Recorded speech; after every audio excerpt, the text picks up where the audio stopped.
আমরা বাংলাদেশ জাতীয়তাবাদী ছাত্রদল দৃঢ়ভাবে বিশ্বাস করি পারভেজ ইসলামের উপর চালানো এই হামলা ছিল পূর্ব পরিকল্পিত, নতুবা তুচ্ছ একটি ঘটনার জেরে প্রক্টর কর্তৃক মীমাংসার পর একজন মেধাবী ছাত্রকে প্রকাশ্যে বিশ্ববিদ্যালয়ের সামনে ছুরিকাঘাত করে হত্যা করার প্রশ্নই আসে না। আমরা এই নৃশংস হত্যাকাণ্ডের তীব্র নিন্দা প্রতিবাদ জানাচ্ছি এবং অবিলম্বে এই হত্যার সাথে যারা জড়িত সন্ত্রাসীদের দ্রুত গ্রেপ্তারের দাবি জানাচ্ছি। প্রিয় সাংবাদিক বন্ধুগণ, বেসরকারি বিশ্ববিদ্যালয় সহ বিভিন্ন শিক্ষা প্রতিষ্ঠানে ছাত্র দলের কার্যক্রমকে বাধাগ্রস্ত করার জন্য বৈষম্য বিরোধী ছাত্র আন্দোলনের ব্যানারে কতিপয় রক্ষী বাহিনীর মতো সন্ত্রাস ও দখলদারিত্ব কায়েম করেছে। তারা বিভিন্ন ক্যাম্পাসে ছাত্র দলের কর্মীদের মবের ভয়ভীতি দেখিয়ে ছাত্রলীগের স্টাইলের সন্ত্রাসের পুনরাবৃত্তি করেছে।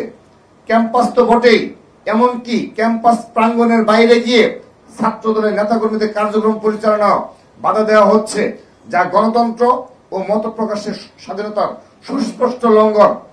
এটা নতুন নামে সেই পুরাতন ফ্যাসিবাদ।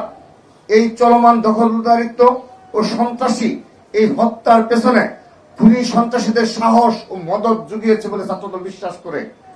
দিনে দিনে ছাত্রদলের নেতাকর্মীদের ডিহিউম্যানাইজ করার যে পরিকল্পিত ষড়যন্ত্র, এটা অত্যন্ত পরিকল্পিতভাবে সাজানো হয়। শহীদ কর্মকাণ্ডে জড়িত সকলের যথাযথ বিচার ও শাস্তি নিশ্চিত করতে হবে। শিক্ষা প্রতিষ্ঠানে ছাত্রদলের সাংগঠনিক কার্যক্রমকে বাধাগ্রস্ত করার উদ্দেশ্য নিষিদ্ধ ঘোষিত সংগঠন ছাত্রলীগের অপকৌশল অনুসরণ করে বৈষম্য বিরোধী নেতারা দীর্ঘদিন ধরে ছাত্রদলের নেতাকর্মীদের নানা ধরনের হুমকি ধমকি দিয়ে আসছিল।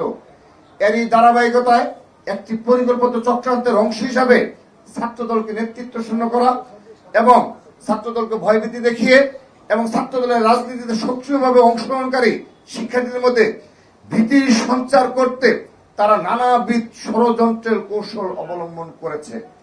এই হত্যাকাণ্ডের বিষয়ে বৈষম্য বিরোধী ছাত্র আন্দোলনের ভেরিফাইড ফেসবুক পেজ থেকে অশোভনীয় ভাষায় যে পোস্ট দেওয়া হয়েছে, আমরা তার নিন্দা জানাই।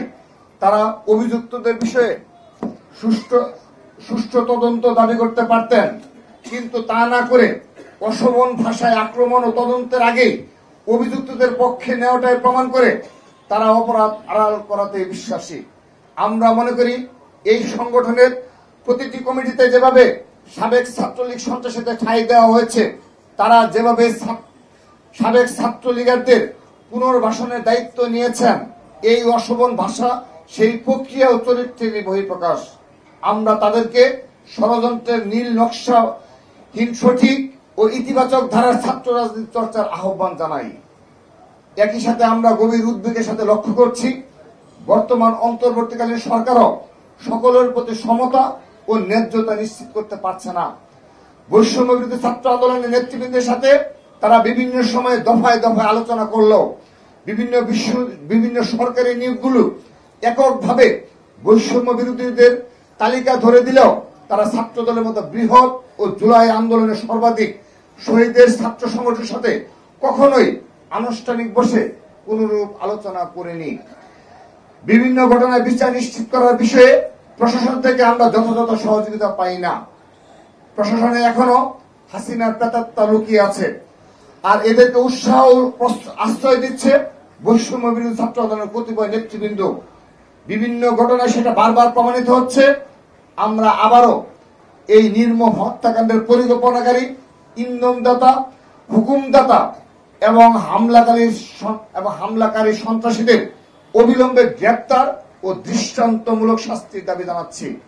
ছাত্র নেতাদের জীবনের নিরাপত্তা নিশ্চিত করার জন্য অন্তর্বর্তীকালীন সরকারের কাছে জোরালো দাবি জানাচ্ছি। তাদেরকে বিভিন্ন বিষয়ে একপাক্ষিক আচরণের বদলে সমতা ও ন্যায্যতা নিশ্চিত করার আহ্বান জানাচ্ছি।